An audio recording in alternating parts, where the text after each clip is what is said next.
Welcome to Viking Spotlight. This is a podcast about people, events, and projects in the North Canton City School District, and I'm your host, Jeff Wendorf. Well, welcome back to a new school year, 2023-24. It's hard to believe that the calendar keeps flipping, and that's a great thing for our kids and our district. So welcome back. Today I'm going to share some highlights and messages from our buildings and departments and include construction projects and some other information for you that we have been working on and what you can expect in the future. So just me today, which is something that we've not done in the past, but just me today to share some district highlights. And then in our future, we'll do 2 of these a month, and we'll highlight some people and other projects from our district and from our community. So with that, let's get started on 2023-24.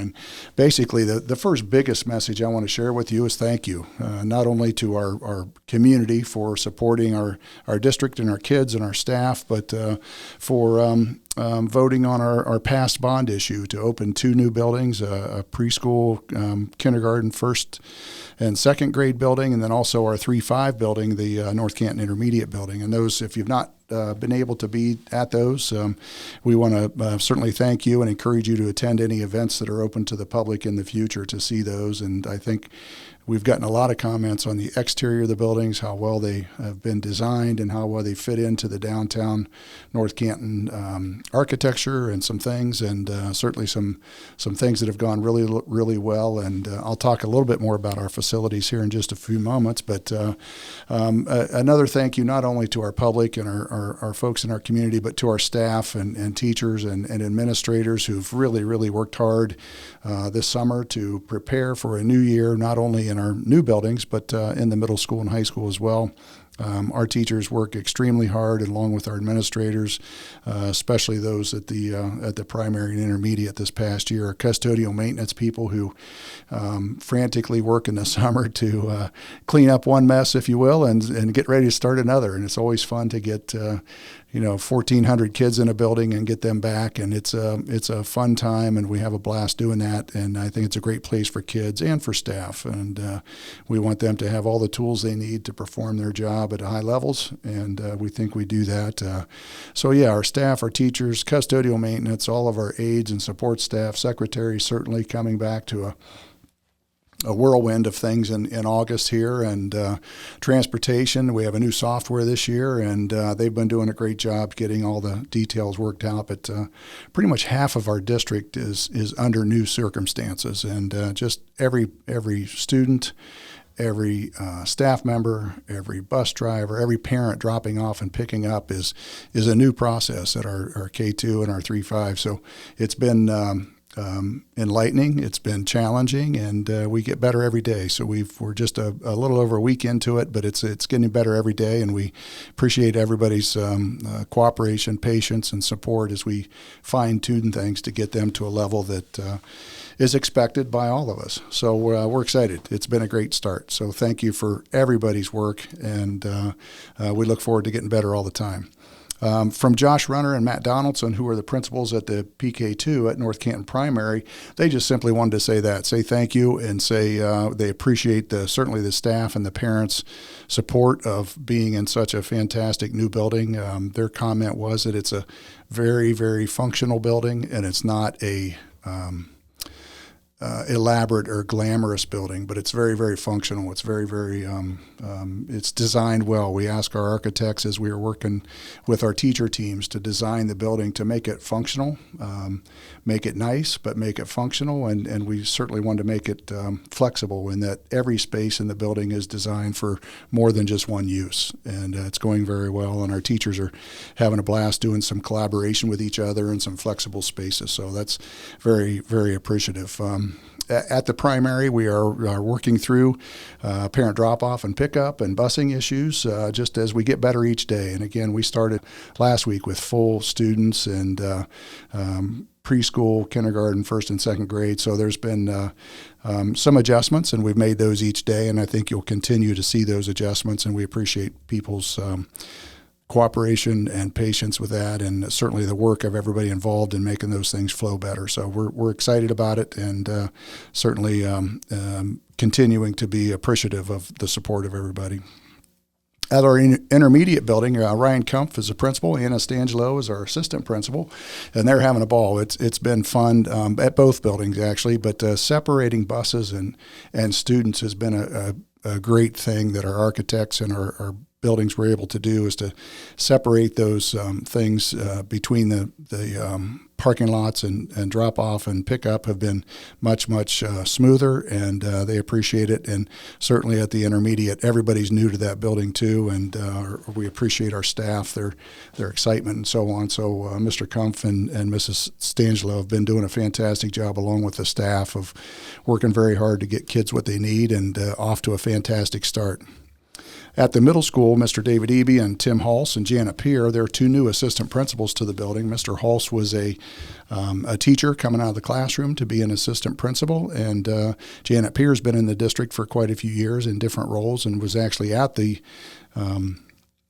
middle school in past, and it's been a great thing to see her back in that role, and they're having a great start, and things with Link Crew and their web programming that basically helps sixth graders get acclimated to the building and so on, has been a fantastic thing, and they again appreciate everybody's work to get started.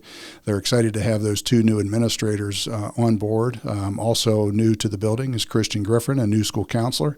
We welcome Mr. Griffin to the mix and to the team. Just a couple notes at the middle school. Wanted to note that again, sixth graders will be visiting Camp Wainoa this fall in September. And that information will be sent home in the first few days of school to all sixth graders, and they may have already received that. Also, the Jump Start is going well. We have quite a few eighth grade students who actually take a class at the high school. So Jump Start's when they get bused to the high school and make that transition to take a high school class while they're in eighth grade. So it's a fantastic opportunity for a lot of our kids, and I think it's right around 100 kids that get to do that. So middle school's going well, and we're glad we're back at it there, and Mr. Eby and his team are doing quite a great job. At the high school, at Hoover High School, one of the things that Mr. Bornstein and his team wanted to share, especially for Mr. White, our assistant principal, who kind of oversees and coordinates our career tech program.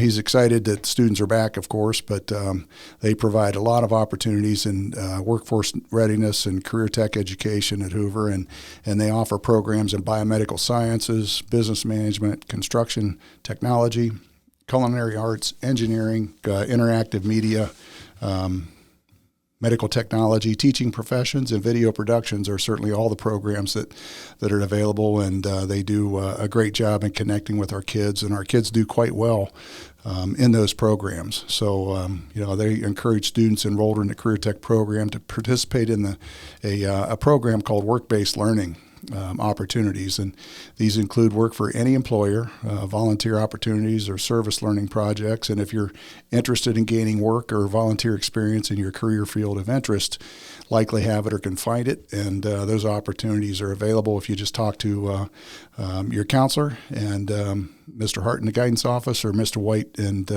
to get more information about the opportunity to have work-based learning opportunities is a big piece for our students, and whether you're in career tech, one of those programs, or just a class. So they've done a great job.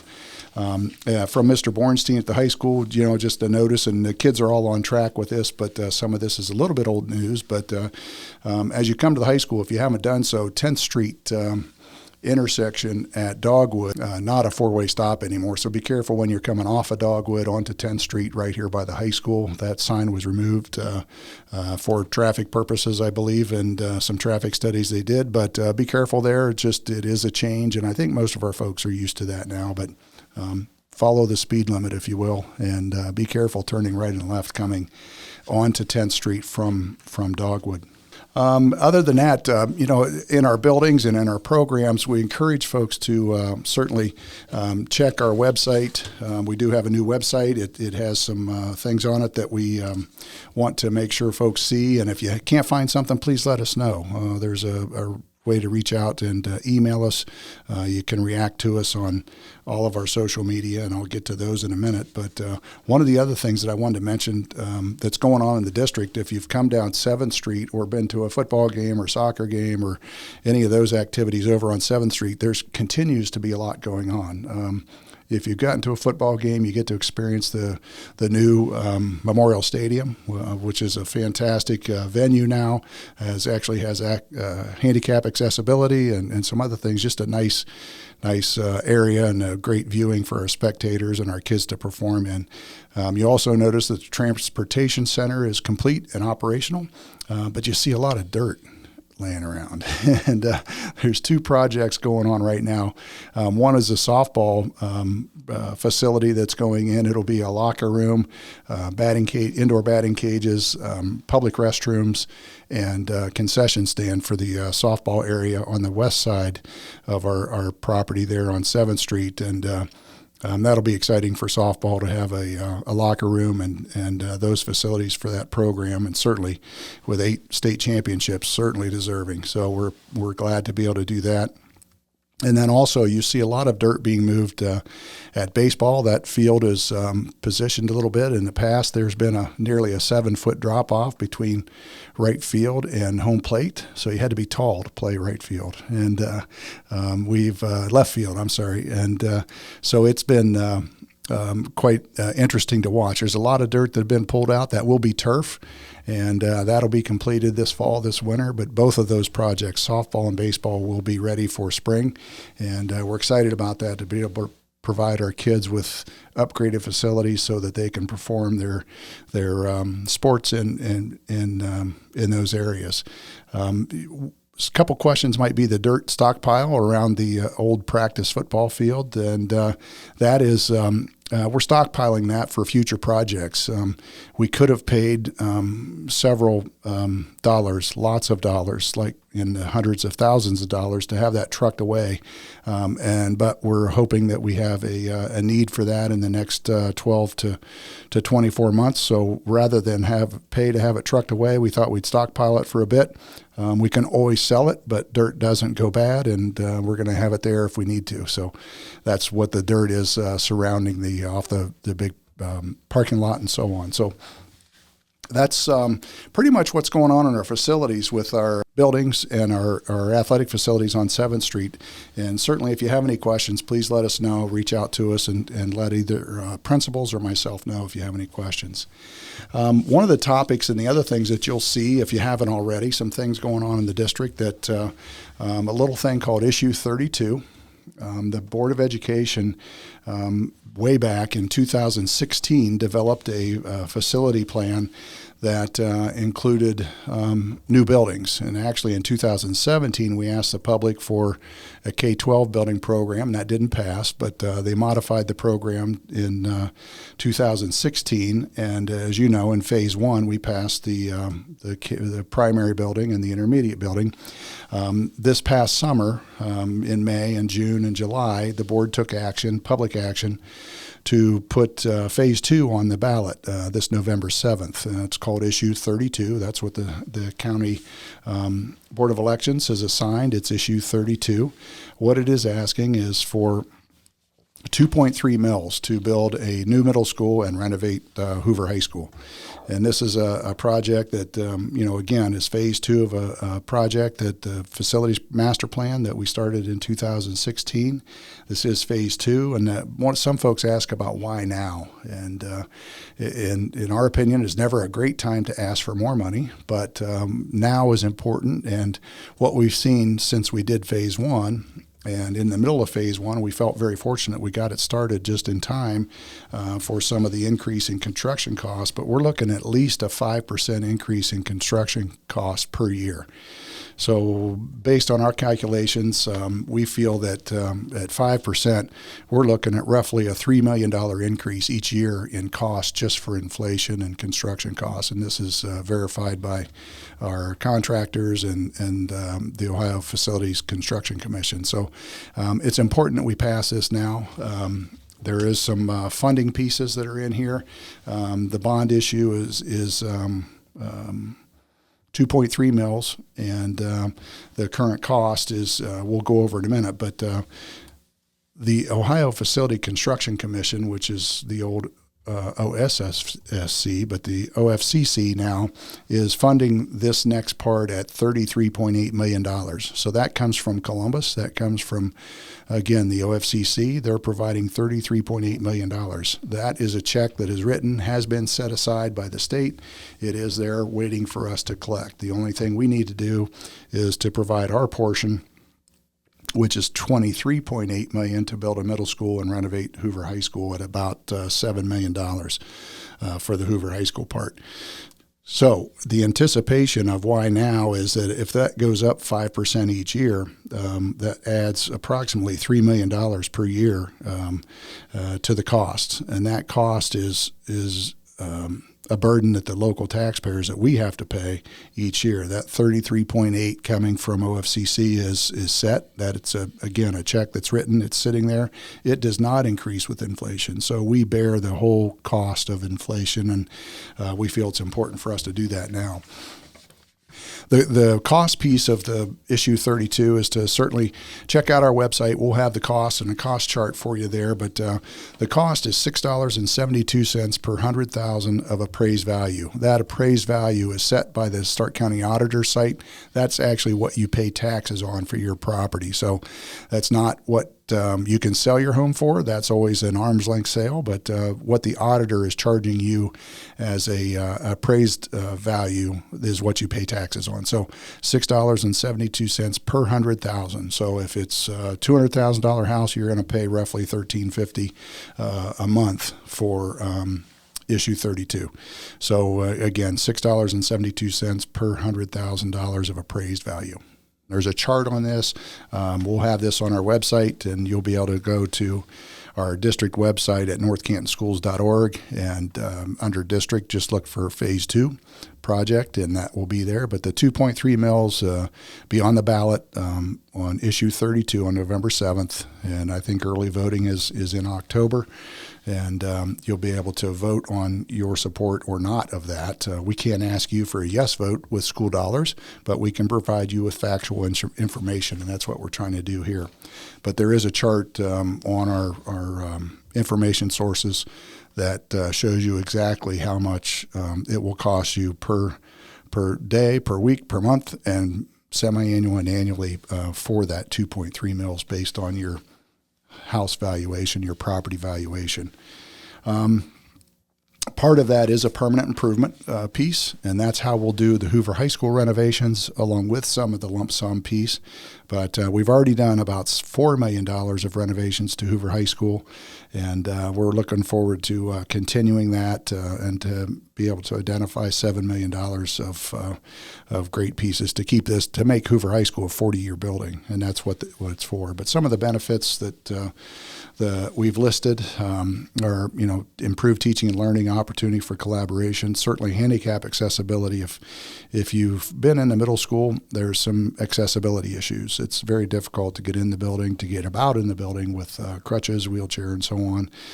Healthy environments through HVAC, energy and operation efficiency, and then we believe that increased property values is important. And when you bring a $50-60 million project into the community, that certainly has an economic impact on our community, where they buy gas, where the contractors buy gas, buy supplies, and I think folks would see on our two projects on Phase 1 that there was a lot of primarily local contractors who received those contracts on those. One of the other big questions on issue 32 is, where are we going to build a middle school? And that's been determined that it will be on 7th Street between the high school and 7th Street, and it's about 144,000 square feet. So for $6.72 per 100,000, a new middle school and renovations to high school. But there'll be lots of other information that we'll have on that. We are planning on 2 community meetings. We're trying to solidify those dates, but we're going to do 2 community meetings in October. That will give our folks an opportunity to come in and view a presentation, understand the facts, and we'll be doing some other community outreach too as well on issue 32. To get information on this or any other things, make sure you visit northcantonschools.org. Our Facebook, both for district and our building pages, is at NCCS Vikings. And then that's also our Twitter handle as well, is at NCCS Vikings. And we certainly have to our parents especially, we have a couple other opportunities, a Friday newsletter that we put out. If you don't have kids in our school, you can certainly sign up for that email, and you'll get that every Friday, and it's typically celebrations and announcements. And then we also do our Viking Vision newspaper 4 times a year or so, and that's certainly a celebration and information as well. So reach out to us, our website, our phones, and if you know who you want to get a hold of in the district, it's most everybody's email is first name dot last name, Jeff Wendorf at northcantonschools.org. So if you know of somebody's name, you can get a hold of them that way. But there's also a contact piece on our website as well. So we appreciate it. Please reach out, ask questions. Our intent is to be great. One of our values is relationships, and we see our value with our community and relationships and with our parents, and we're on the same team, and we're trying to provide a great education, a great service to our community, but also our kids, and making sure that they're prepared for tomorrow. So make sure to reach out, help us with the relationship. It goes both ways, and we want to make sure and get with you to share our information and share the great things that are going on at North Canton City Schools. So that's it today. We'll be having guests on in the future. We'll do 2 of these a month.